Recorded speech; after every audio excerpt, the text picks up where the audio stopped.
Truly speaking এখন বলতে গেলে বাঙালি অধিকাংশই কিন্তু ছাত্রলীগ। মানুষ আমাকে ছাত্রলীগ বলছে, আই ডোন্ট কেয়ার। আমি যখন ইন্টারমিডিয়েটে বাসার বাইরে আসলাম, আমার ফ্যামিলি বেশ কনজারভেটিভ। তো প্রথমে আসার পরে আমি যে সমস্যাটা ফেস করছিলাম, আমি মানি ম্যানেজমেন্ট কী জিনিস সে জিনিসটা বুঝতাম না। তারপরে আমার বন্ধুবান্ধব পলিটিক্যাল আলোচনা করতো, পলিটিক্যাল ডিবেট করতো, আমি ওই জায়গাটায় জাস্ট দেখতাম। আমার কাছে মনে হয়েছিল আমিও একই ক্যাপাবিলিটি নিয়ে রাজশাহী কলেজে পড়তে আসছি, আমি কেন বসে বসে দেখবো এসব। ওইখান থেকে মনে হয়েছিল যে আমি ক্যাম্পাসে গিয়ে রাজনীতি করব। কিন্তু আপনারা দেখেছেন ক্যাম্পাসে সেই 15-16 বছর ধরে একটা রাজনৈতিক দল এক্সিস্ট করছে। আমার ক্লাসে যখন আমার সিনিয়ররা প্রথম আসলেন, যে তারা তাদের বয়ান দেওয়ার পরে জিজ্ঞেস করলেন যে কেউ আমরা পলিটিক্স করতে চাই কি না। আমি নিজে থেকে হাত তুলেছিলাম যে আমি পলিটিক্স করতে চাই। তারপরে ওনাদের সাথে আসার পরে যেটা দেখলাম যে আমি আসলে যেভাবে লিবারেল অ্যান্ড ফেয়ার চিন্তা করি, ওনারা আসলে ভাবে চিন্তা করেন না প্রত্যেকটা ইস্যুতে। ওই জায়গা থেকে এখন এইটা একটা লুফল, চাইলে কিন্তু সহজে কেউ এখান থেকে বের হইতে পারেন। এবং আমার সামনে বসে আছে এমন অনেকেই কিন্তু ছাত্রলীগের সাথে এঙ্গেজ ছিল এবং এখন কেউ অস্বীকার করতে পারবে না।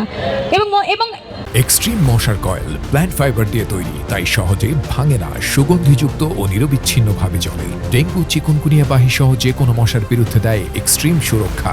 ট্রুলি স্পিকিং এখন বলতে গেলে বাঙালি অধিকাংশই কিন্তু ছাত্রলীগ।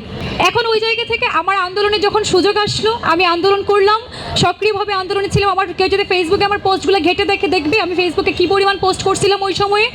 তারপরে আরেকটা ইম্পর্টেন্ট কথা, যখন 16 তারিখ আমাদের বললো হলে ছাত্রলীগ হানা দিতে পারে, তোমরা বাসায় চলে যাও। ওই সময় আমি সবাই যখন বাসায় যাওয়ার জন্য টিকিট কাটলো, আমি কিন্তু আগের দিন রাতে টিকিট কাটলাম। আমি ট্রেনে উঠছি, আমার বান্ধবী জানে ও এখানে নাই।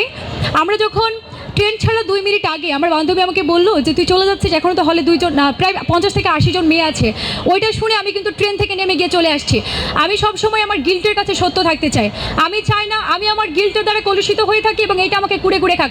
মানুষ আমাকে ছাত্রলীগ বলছে, আই ডোন্ট কেয়ার, বাট আমি আমার গিল্টের কাছে সত্য যে আমি আন্দোলন করেছিলাম এবং ওই জায়গাটায় সত্য থাকলে আমার আর খুব একটা কিছু দরকার নাই।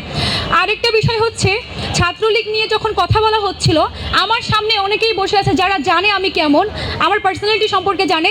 তারা আমার পোস্টে গিয়ে কমেন্ট করে বা আমাকে জানায় না একটা কথা যে মাবুদা ঠিক আছে, ওরা বলতেছে বলতে দে, বাট আমরা তোর পাশে আছি, আমরা জানি তুই আন্দোলন করেছিস। এই কথা কিন্তু কেউ বলে নাই। কিন্তু যখন আমি একটা পোস্ট করছি, ওইটা আমি আবেগে পোস্ট করছিলাম এবং ওই পোস্টের জন্য আমি খুবই দুঃখিত। যদি ওইটার জন্য কেউ কারো খারাপ লেগে থাকে, আমি সত্যি দুঃখিত।